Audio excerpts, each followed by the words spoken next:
பழைய கட்டு மரம் தெரியுமா உனக்கு? யார்? கலைஞர். அவர் இருக்கும் போது எங்கள் அண்ணன் ஆட்சி அரசியல் ஆரம்பித்தவர். எங்கள் தம்பி இப்போ வந்திருக்கிறார்.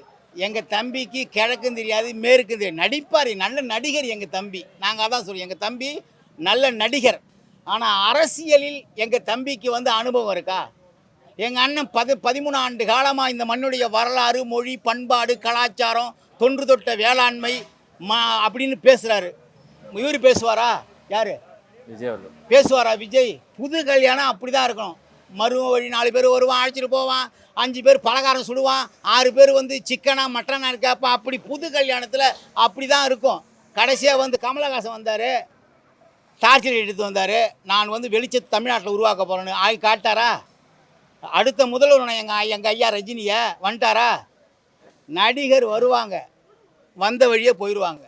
ஏன்னா அரசியல் என்பதற்கு ஒரு தகுதி வேணும்.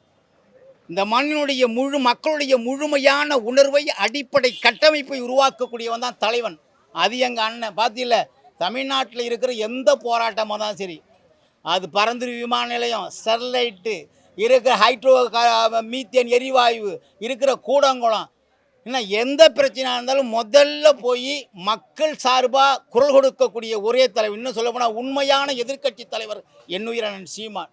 இதை எவன் வந்தாலும் யார் வந்தாலும் மாற்ற முடியாது. விஜய்லாம் வந்த பக்கமாக போயிட்டு அப்புறம் சொல்லுவார். அப்புறம் வந்துட்டு அதாவது பாசிசமா பாயாசமா நீ ஏதாவது ஒன்று விட்டுட்டு போயிடுவார்.